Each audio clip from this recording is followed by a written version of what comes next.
Why do you care what people you've never met think about you? Let me be more specific. Why does a notification from someone whose face you've never seen, whose hand you've never shaken, whose breath you've never smelled, carry more weight than your own reflection in the mirror? This isn't a rhetorical question. This is an investigation, and what we're about to uncover is a system so elegant in its cruelty that most people defend it even as it slowly drains them dry. You already know something is wrong. You can feel it. That hollow sensation after you post something online and then spend the next 40 minutes checking to see if anyone cared. That tightness in your chest when someone you've never met leaves a comment that cuts just a little too deep. That voice in your head that sounds suspiciously like a stranger's opinion about how you should dress, what you should buy, what you should believe. This isn't an accident. This isn't just how modern life works. This is the result of a very old machine that learned decades ago how to reach inside your skull and twist the dials. The validation economy didn't begin with social media. It began in the smoking ruins of the Great Depression, in the desperate scramble to rebuild an economic system that had just collapsed so spectacularly that people were burning their money for warmth. What emerged from that wreckage wasn't just a new economy. It was a new kind of human being, one that had been carefully engineered to need things they didn't want, to want things they didn't need, and most importantly, to care desperately about what strangers thought of them. Because if you could make someone afraid of being invisible, you could sell them visibility. And visibility, it turned out, was the most addictive product ever created. Let me take you back to a moment that changed everything. The year is 1929. October. Black Tuesday. The stock market doesn't just fall, it evaporates. Fortunes that took generations to build vanish in hours. Men in expensive suits throw themselves from windows because the number in their bank account, that abstract representation of value, has suddenly become a different number. And in the aftermath, as the country spirals into the worst economic collapse in modern history, something remarkable happens. The people who created the problem, the financiers, the industrialists, the architects of a system built on speculation and greed, they don't disappear. They don't apologize. They adapt. They realize something profound. The crash hadn't happened because people didn't have money. It happened because people stopped believing. Belief, confidence, trust. These invisible forces were the real foundation of the economy. And if you could control belief, if you could manufacture confidence, if you could engineer trust, you could control everything. But how do you make people believe in a system that just destroyed them? How do you convince someone to buy things they don't need when they can barely afford bread? The answer came from an unexpected place. Vienna. From the nephew of Sigmund Freud, a man named Edward Bernays. Freud had spent his career mapping the dark continents of the human mind, the unconscious desires, the hidden fears, the primitive drives that lurked beneath the surface of civilized behavior. Bernays took his uncle's theories and asked a different question. If you understand what people fear and desire, can you make them do what you want? Not through force, not through argument, but through manipulation so subtle they'd believe it was their own idea. Bernays had already proven the concept. In the 1920s, he'd been hired by the American Tobacco Company to expand their market. The problem was simple. Women didn't smoke in public. It was considered unladylike, improper, a violation of social norms.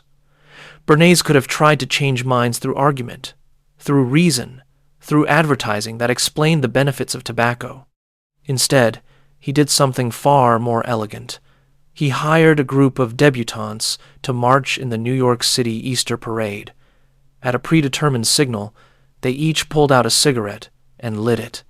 He'd tipped off the press beforehand, told them these were suffragettes, that these cigarettes were torches of freedom.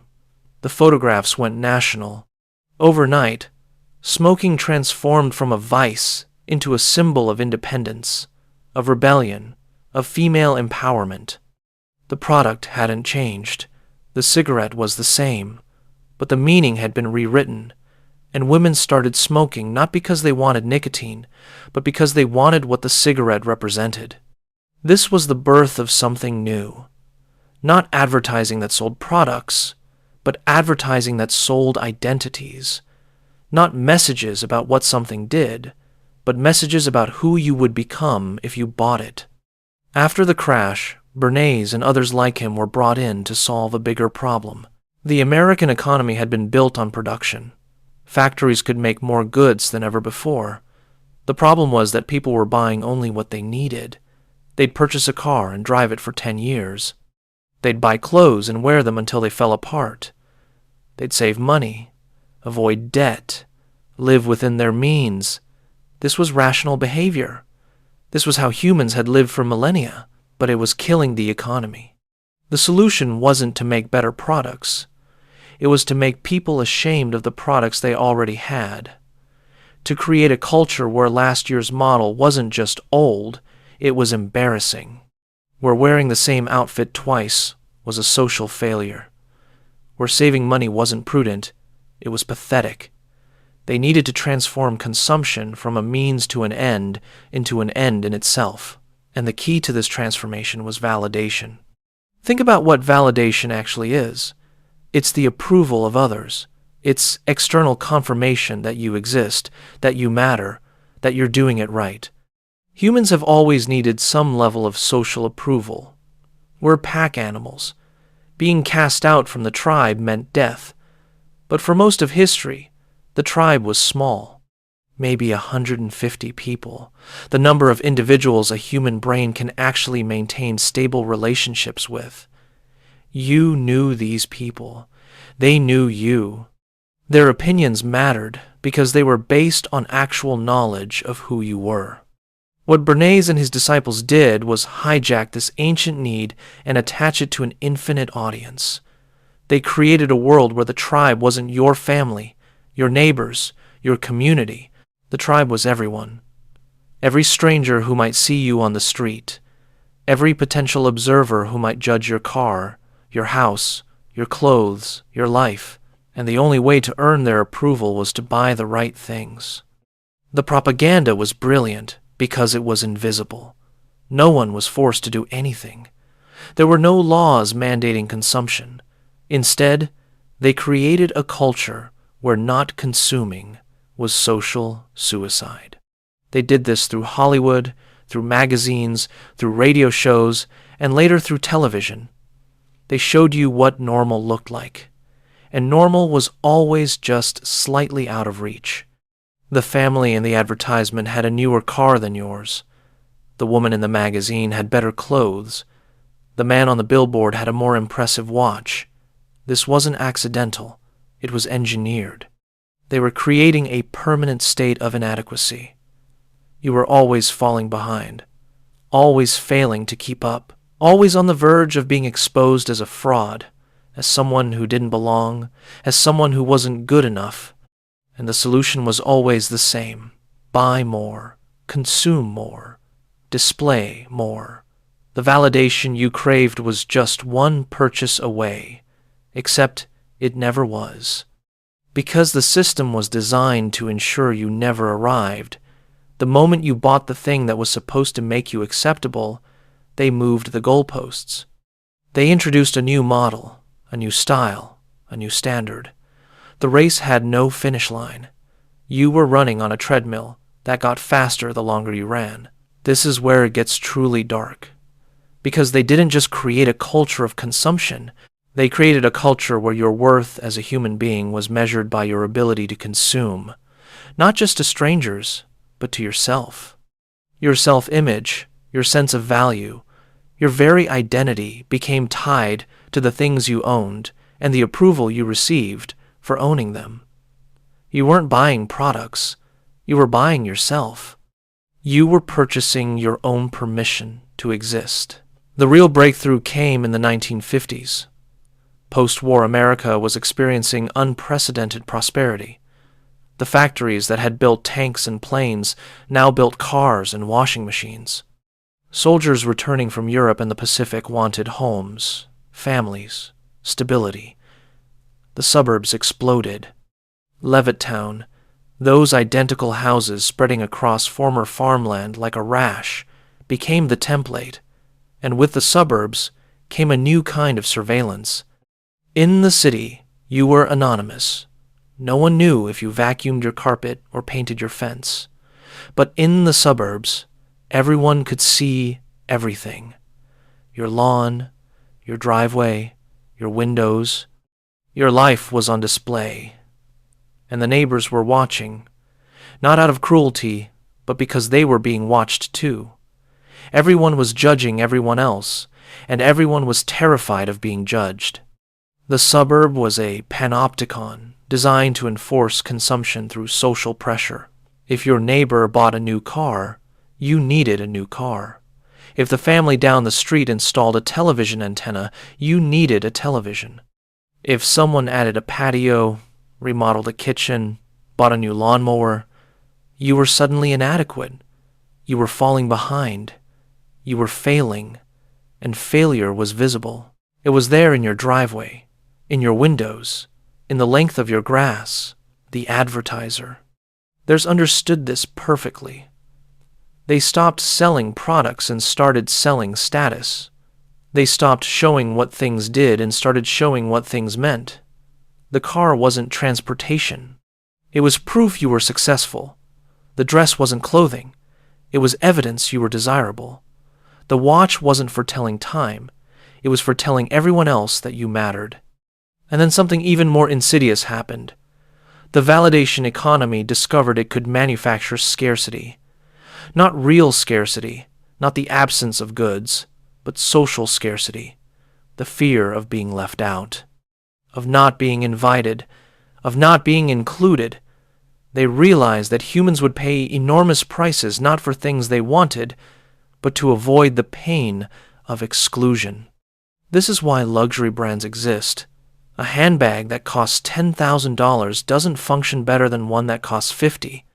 The materials might be slightly better, the craftsmanship marginally more refined, but the difference in utility is negligible. What you're paying for is the logo, the signal, the mark that tells other people you're part of a club they're not in. You're buying exclusivity. You're buying the right to make others feel inadequate. The system feeds on itself. The more people seek validation through consumption, the more expensive validation becomes. The more expensive validation becomes, the more desperately people seek it. It's an arms race where everyone loses except the people selling weapons. You're not competing to win. You're competing not to be last. And there's always someone behind you, which means there's always someone ahead of you, which means you're always insufficient. Now, let's jump forward. The internet arrives. Social media emerges. And suddenly, the validation economy finds its perfect delivery system. Facebook, Instagram, Twitter, TikTok. These aren't communication tools. They're validation machines. They've taken the suburban panopticon and made it infinite. Now, it's not just your neighbors watching. It's everyone. Every single person with an internet connection is a potential judge of your worth. And the metrics are visible. Likes, shares, comments, followers. They've quantified validation. They've turned approval into a number you can watch go up or down in real time. This is heroin for the validation-addicted brain. It's not subtle anymore. It's not hidden. It's right there on your screen. And every time you post something, you're putting yourself on trial, waiting for the verdict, hoping the strangers will approve, terrified they won't. The platforms understand this. They've hired psychologists, neuroscientists, addiction specialists. They've studied exactly how to make you come back. The notification is designed to trigger a dopamine response. The endless scroll is designed to create a flow state that's almost impossible to break. The algorithm is designed to show you content that makes you feel inadequate, then content that promises to fix your inadequacy, then advertisements for products that claim to deliver on that promise. You see someone with a better body, a nicer vacation, a more attractive partner, a more successful career. You feel that familiar inadequacy. Then you see an influencer who promises they can teach you how to get those things. Then you see an ad for the supplement, the course, the coaching program that will transform you. It's the same playbook from the 1950s. Create inadequacy. Offer validation. Sell the solution. The only difference is the speed. What used to take months now takes minutes. Here's what makes it particularly poisonous. The validation you're seeking from strangers is not just useless, it's actively harmful. Because strangers don't know you. They can't know you. They're seeing a performance, a carefully curated selection of images and words designed to project a specific identity, and they're judging that performance based on their own inadequacies, their own fears, their own desperate need for validation. When someone likes your post, they're not validating you. They're validating the image you've created. And if you're like most people, that image is aspirational. It's who you wish you were, not who you actually are. Which means the validation isn't even for you. It's for a fictional character you're playing. And the more validation that character receives, the wider the gap between your real self and your performed self becomes. You're getting rewarded for being fake and punished through silence and neglect for being real. This creates a terrible spiral. The real you, the person with doubts and fears and failures and ordinary moments, that person gets no validation. So you hide that person. You bury them. You perform harder. You curate more carefully. You present an image that's even more polished, even more perfect, even more fake. And strangers, who are doing exactly the same thing, validate your performance, and you validate theirs. You're all lying to each other, and you're all desperate for the lies to be believed, because if the lies aren't believed, if the performance is rejected, then you're nothing. You're invisible. You don't exist. But here's the thing about strangers. They're not actually watching. They're too busy performing themselves.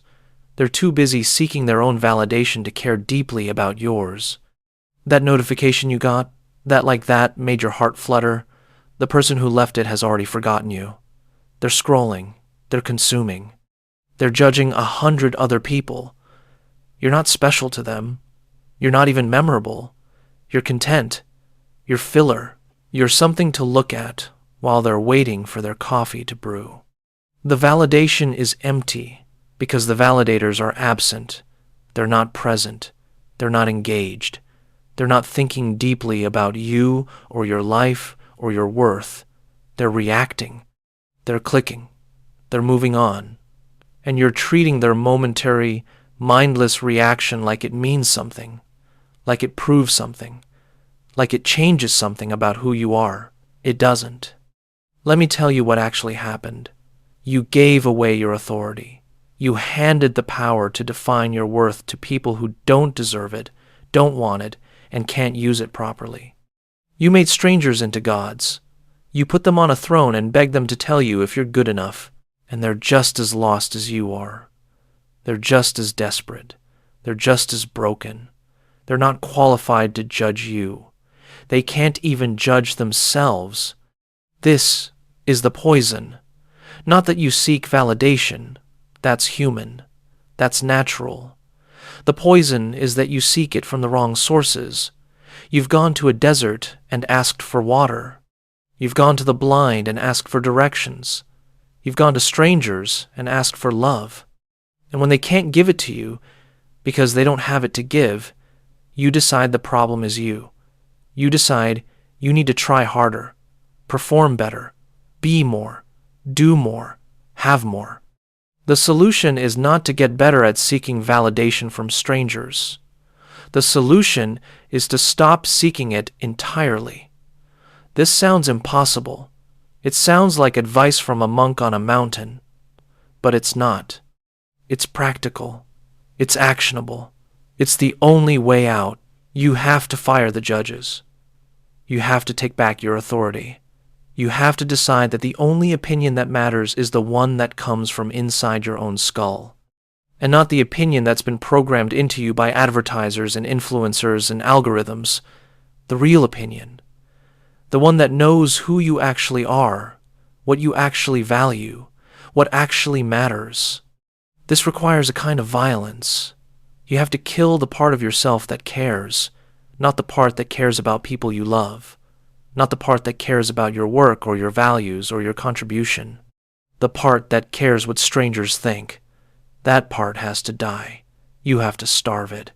Every time it asks you to check your notifications, you refuse. Every time it tells you to post something for validation, you refuse. Every time it whispers that you need to buy something to be acceptable, you refuse. This isn't easy. That part of you has been fed for years, maybe decades. It's strong. It's loud. It's convincing. It will tell you that you need the validation to survive, that without it, you'll disappear, that you'll be alone, that you'll be nothing. It's lying. But the lie feels true because it's been repeated so many times. What happens when you stop seeking validation from strangers is this: nothing. At first, nothing happens. The world doesn't end. You don't disappear. People don't suddenly hate you. Life continues exactly as it was, except quieter, except calmer, except you're not carrying this constant weight anymore, this constant performance, this constant fear. Then, slowly, something else emerges. Space, mental space, emotional space. The space that was occupied by the validation-seeking behavior is now empty, and you get to decide what to put there. This is where it gets interesting, because without the constant noise of strangers' opinions, you can finally hear your own voice. Not the programmed voice, not the voice that sounds like an advertisement. Your actual voice, the one that's been buried under decades of conditioning. That voice knows things the programmed voice doesn't. It knows what you actually want, not what you've been told to want. It knows what actually matters, not what you've been told should matter. It knows who you actually are, not who you've been trying to become. And once you can hear that voice clearly, once you can distinguish it from all the noise, you can start making different choices. You can choose work that's meaningful instead of impressive. You can choose relationships that are nourishing instead of enviable. You can choose experiences that matter to you instead of experiences that look good in photographs. You can build a life that's actually yours instead of a life that's designed to earn approval from people who don't matter. This is the escape. Not retreating from the world, not becoming a hermit, but living in the world without letting the world tell you who to be, participating without performing, contributing without seeking credit, existing without needing permission. The validation economy wants you to believe this is impossible. It wants you to believe that you need what it's selling, that you'll die without it, that you'll be invisible, forgotten, worthless. This is a lie. The truth is simpler and harder. You already have everything you need. You already are enough. You always were. The validation you've been seeking from strangers was never going to give you what you actually wanted, because what you actually wanted was to feel valuable. And value doesn't come from outside. It comes from knowing who you are and being that person completely, regardless of who's watching. The strangers will continue judging. The algorithms will continue manipulating. The advertisements will continue promising. Let them. None of it has to touch you. You can walk through the machine without letting the machine change you. You can see the trap without stepping in it. You can recognize the poison without drinking it. This is freedom. Not the freedom to do whatever you want. The freedom to be whoever you are, without apology, without explanation, without validation. The freedom to look at a stranger's opinion and feel nothing, to see a notification and not care, to post something or not post something based solely on whether it matters to you, not whether it will earn approval. The validation economy has been running for nearly a century. It's destroyed millions of people, made them hollow, made them desperate, made them spend their entire lives chasing something that doesn't exist. You don't have to be one of them. You can step out. Right now, this moment. Stop checking. Stop posting. Stop caring. And start building something real.